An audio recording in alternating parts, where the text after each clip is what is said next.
Alors voilà trois conditions pour mettre l'accent aigu. Alors si la syllabe suivante ne contient pas de E muet, c'est-à-dire je peux entendre un son qui suit le E, à ce moment-là on peut mettre l'accent aigu.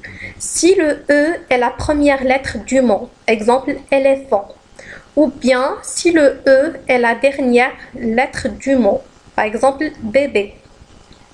Ou bien, il existe encore un cas, par exemple dans le cas où on utilise des préfixes.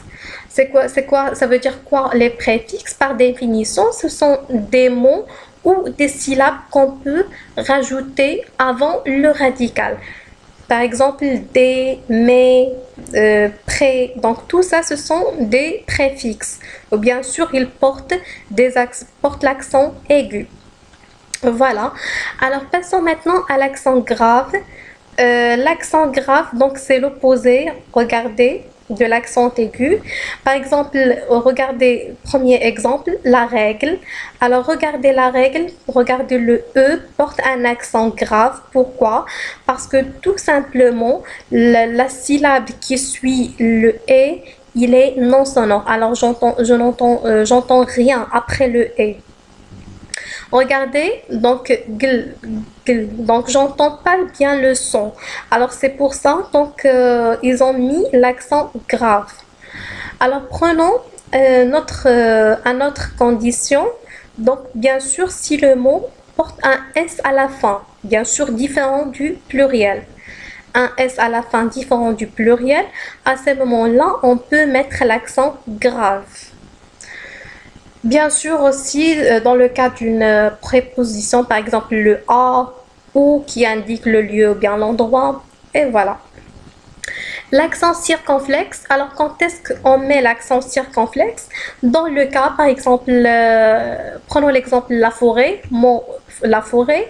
Alors si nous revenons, alors si on peut voir, si on cherche par exemple l'origine du mot, on va trouver que ce mot c'est forestier. Alors ils ont enlevé le S et ils ont mis à la place du S le E avec un accent circonflexe.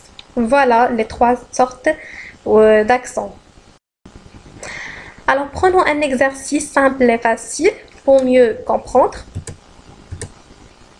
Écris les mots suivants dans la bonne colonne.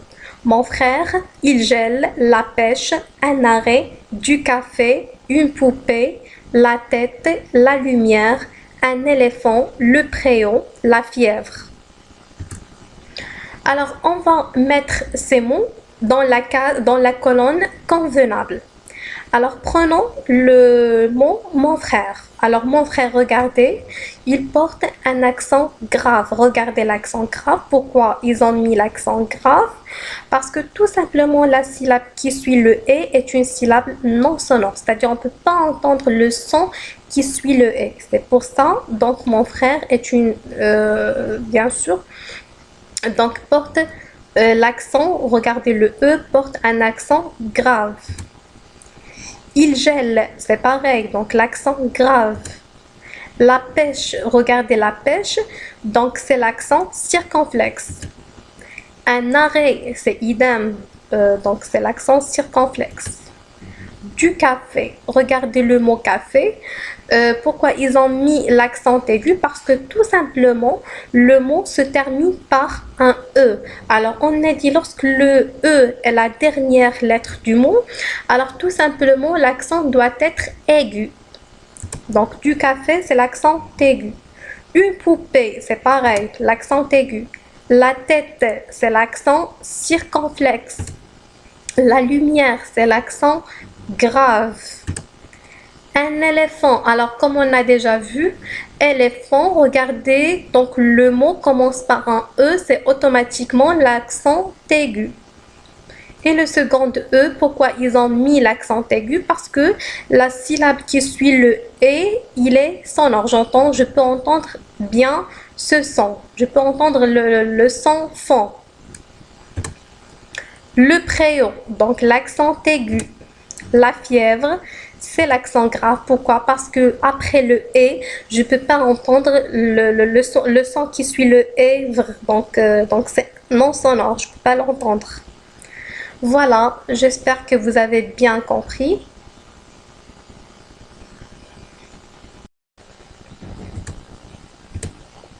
Passons à un autre exercice, je mets l'accent convenable. Près de mon école, il y a un grand jardin où nous passons nos après-midi libres. Alors, quand vous voyez, regardez, près de mon école, il y a un grand jardin où nous passons nos après-midi libres. Alors, cette fois-ci, dans cette phrase, je dois mettre seulement 3 accents. Mais à savoir, les accents doivent se mettre seulement sur les voyelles et non pas sur les consonnes.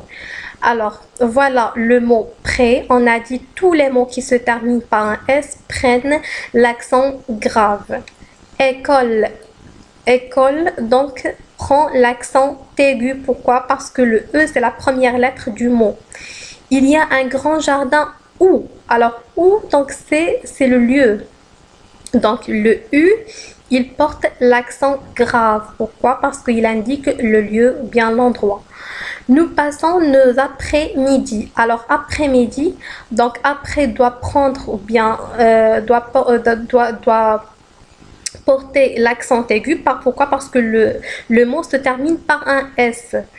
Donc, c'est pour ça qu'on doit mettre l'accent aigu. Deuxième phrase, contrôlez l'état de votre véhicule d'une manière régulière. Alors, ici dans cette phrase, on va mettre seulement 5 accents. Alors, contrôler, le O doit porter l'accent circonflexe. L'état, le E doit porter l'accent aigu parce que le E c'est la première lettre du mot. De votre véhicule, véhicule l'accent aigu. Pourquoi? Parce que la syllabe, il est sonore. D'une manière, donc le premier, alors le E, la première lettre du mot, donc le E doit porter l'accent aigu, bien sûr, parce que la syllabe qui suit, elle est non sonore. Régulière, régulière, donc le E doit porter l'accent aigu. Et le deuxième E doit prendre l'accent grave. Elle a vu une émission intéressante, La vie des bêtes. Alors, dans cette phrase, on va mettre seulement 3 accents sur les voyelles, bien sûr. Elle a vu, donc, A, c'est bien sûr, c'est le verbe avoir qui est conjugué à la 3e personne du singulier, bien sûr. Bien sûr, c'est l'auxiliaire. Vu, c'est le participe passé du verbe voir, bien sûr, et ce verbe, il est conjugué au passé composé. Une émission. Émission, alors émission, je dois mettre l'accent aigu. Pourquoi? Parce que le E, c'est la première lettre du mot. Alors, on doit mettre l'accent aigu. Intéressante, intéressante. Alors, le premier E, on doit mettre l'accent aigu. Deuxième E, on va mettre aucun accent. Pourquoi? Parce que le E suit 2 S. Alors, suit 2 consonnes qui sont successives. Alors, on ne va pas mettre l'accent. Voilà, la vie des bêtes. La vie des bêtes. Alors, on va mettre l'accent sur le E, l'accent circonflexe. On va mettre l'accent circonflexe sur le mot bête. Premier E, bien sûr. Voilà la correction. J'espère que vous avez bien compris et assimilé cette leçon.